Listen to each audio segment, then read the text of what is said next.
Hello everyone, मैं ज्योति पारिक और आपका हमारे महाविद्यालय श्रीमती मोहरी देवी तापड़िया कन्या महाविद्यालय के इस यूट्यूब चैनल पर एक बार फिर से स्वागत है। लास्ट वीडियो में हम अपने बीए फर्स्ट ईयर के भौतिक भूगोल के अंतर्गत हमने प्लेटों के बारे में पढ़ा था। हमने प्लेटों के प्रकार पढ़ लिए थे और आज के वीडियो में हम प्लेटों के किनारों के बारे में पढ़ने जा रहे हैं। तो देखिए, प्लेटों के किनारे जो होते हैं वो ही ज़्यादा महत्वपूर्ण होते हैं, क्योंकि इन्हीं किनारों के सहारे ज्वालामुखी और भूकंप जैसी घटनाएं घटित होती है। तो हम इनके किनारों के बारे में देखते हैं। तो देखिए, जैसे मान लीजिए कोई प्लेट है, ठीक है, एक प्लेट ये है और एक प्लेट ये है। जब ये दोनों प्लेटें आपस में एक दूसरे की ओर गति कर रही है, ठीक है, दो प्लेटें जब एक दूसरे की ओर गति कर रही है तब क्या होता है, जो अधिक घनत्व वाली जो प्लेट है, अधिक घनत्व वाली प्लेट नीचे धंस जाती है और उसके ऊपर जो कम घनत्व वाली प्लेट है उसके ऊपर ही चढ़ जाती है। जैसे मान लीजिए ये एक बड़ी प्लेट है, ये अधिक घनत्व वाली एक प्लेट है, ठीक है, और इसके ऊपर ये कम घनत्व वाली जो प्लेट है वो इसके ऊपर चढ़ गई। तो ये इस प्रकार से इनकी स्थिति बन गई, ठीक है।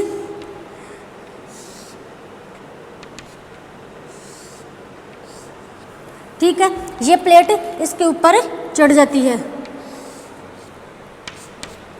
इस प्रकार से, और ये कम घनत्व वाली प्लेट है और ये है अधिक घनत्व वाली प्लेट। इस कारण से इसका घनत्व अधिक है, इस वजह से ये प्लेट नीचे धंस गई और ये कम घनत्व वाली जो प्लेट है वो इसके ऊपर चढ़ जाती है।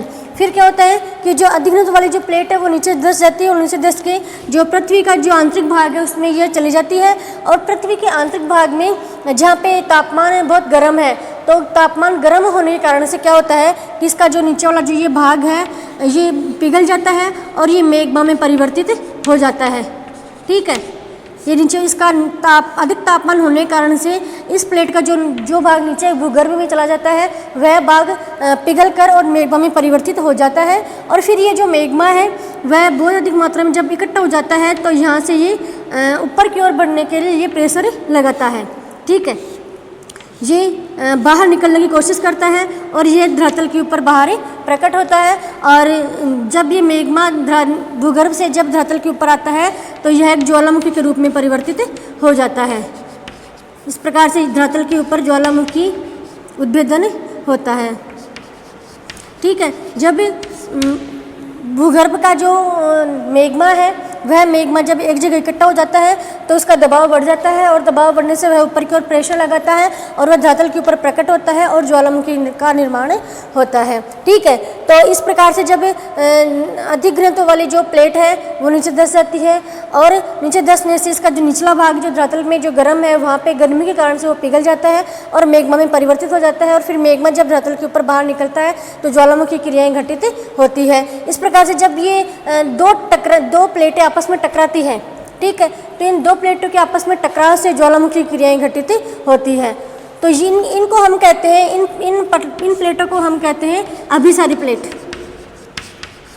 अभिसारी प्लेट, जब दो प्लेटें आपस में टकराती है तो किसका निर्माण होता है, अभिसारी प्लेटों का, ठीक है। उसके बाद हम देखें अगली जो प्लेट है, अगला जो प्लेट किनारा है वो है अपसारी प्लेट किनारा। तो देखिए उसमें क्या होता है,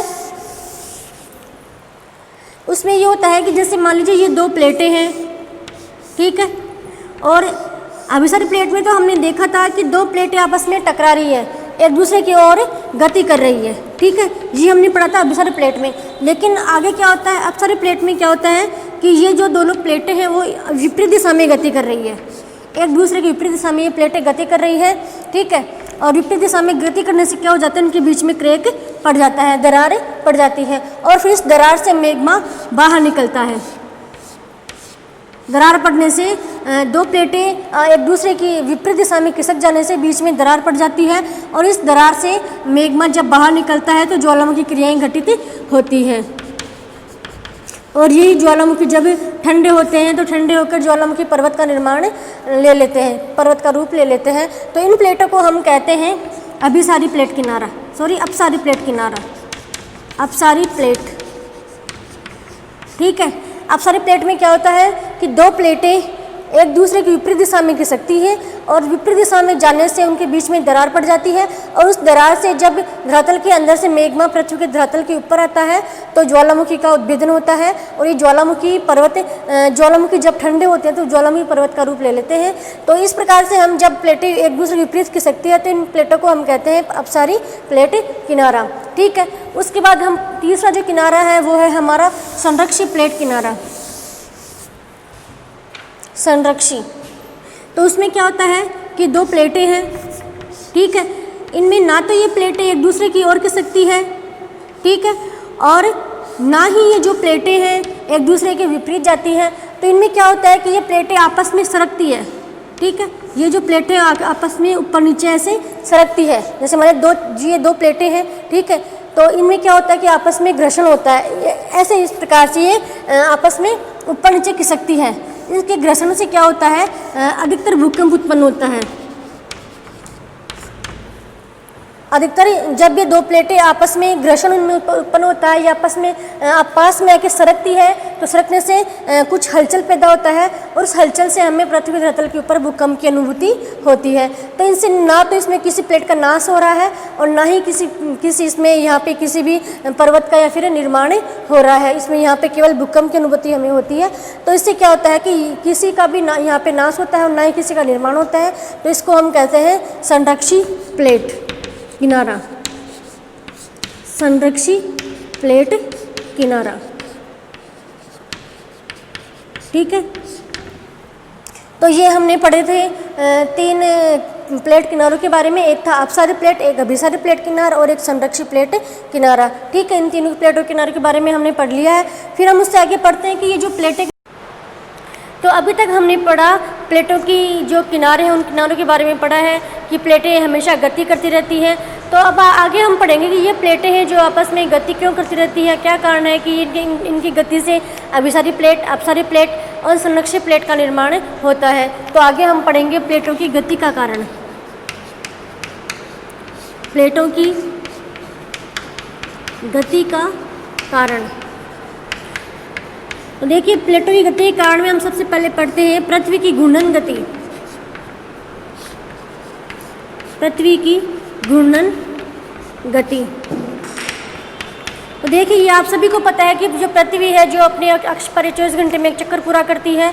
तो जब पृथ्वी घूर्णन करती है तो पृथ्वी का जो केंद्रीय भाग है, मतलब जो पृथ्वी का जो भूमध्य रेखीय भाग है वो एकदम तीव्र गति से गति करता है। कौन सा भाग? पृथ्वी का जो केंद्रीय भाग है या फिर जो भूमध्य रेखीय भाग है, भूमध्य रेखीय भाग तीव्र गति से गति करता है। उससे क्या होता है? केंद्राभिसारी बल उत्पन्न होता है। कौन सा बल? केंद्राभिसारी बल उत्पन्न होता है। और केंद्राभिसारी बल उत्पन्न होता है भूमध्य रेखीय क्षेत्र में। और जैसे जैसे हम ध्रुवों की ओर जाएंगे वैसे वैसे इस बल में कमी आती जाएगी। जैसे जैसे हम ध्रुवों की ओर जाएंगे वैसे वैसे इस केंद्राभिसारी बल में कमी आती जाएगी। अतः यदि कोई भी प्लेट अगर ध्रुवीय भाग में स्थित है तो वह भूमध्य रेखा की ओर अग्रसर होएगी, ठीक है। और तो देखिए जैसे जो भारतीय प्लेट है वो भूमध्य रेखा की ओर अग्रसर है, भूमध्य रेखा की ओर अग्रसर है, ठीक है। तो इसका इन प्लेटों की गति का सबसे पहला कारण है पृथ्वी की घूर्णन गति। जब पृथ्वी घूर्णन करती है तो पृथ्वी का जो केंद्रीय भाग है वह अधितीव्र गति से गति करता है, जिससे केंद्राभिसारी बल की उत्पत्ति होती है। और केंद्राभिसारी जो बल है वो सर्वाधिक उत्पन्न होता है भूमध्य रेखा के ऊपर। और जैसे जैसे हम ध्रुवों की ओर जाएंगे वैसे वैसे इस बल में कमी आती जाएगी, जिससे क्या होगा कि इसका जो ध्रुव पर जो प्लेट स्थित है वह प्लेट भूमध्य रेखा की ओर अग्रसर होगी, ठीक है। और इसका अगला जो कारण है पृथ्वी प्लेटों की गति का जो अगला कारण है वो है हॉट स्पॉट।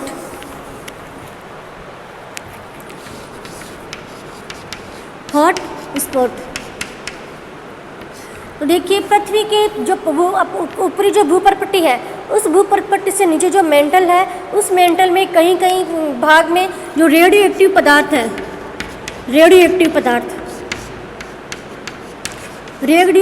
पदार्थ की मौजूदगी है, की उपस्थिति है। कहाँ पर? मेंटल में।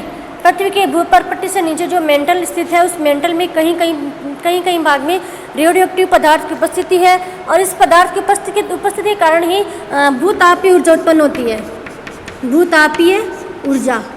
ठीक है, और जहाँ पर भूतापीय ऊर्जा उत्पन्न होती है उसी क्षेत्र को हम कहते हैं हॉट स्पॉट क्षेत्र, हॉट स्पॉट। ठीक है, और फिर क्या होता है कि इस हॉट स्पॉट क्षेत्र से अधिक ताप के कारण यहाँ से जो संवहनीय जो तरंगे हैं, कौन सी तरंगे? संवहनीय तरंगे, संवहनीय जो तरंगे हैं वो पृथ्वी के आंतरिक भाग से धरातल के ऊपर चलती हैं और जो ये संवहनीय जो तरंगे हैं वो हॉट स्पॉट वाले भाग से जब चलेंगे, धरातल के ऊपर उठेंगी तो एक प्लूम का निर्माण होगा। उसे हम जब ये संवहनीय तरंगे चलती है तो इसको हम प्लूम कहते हैं और यही जो प्लूम है वो भी एक प्लेटों की गति का एक प्रमुख कारण माना जाता है।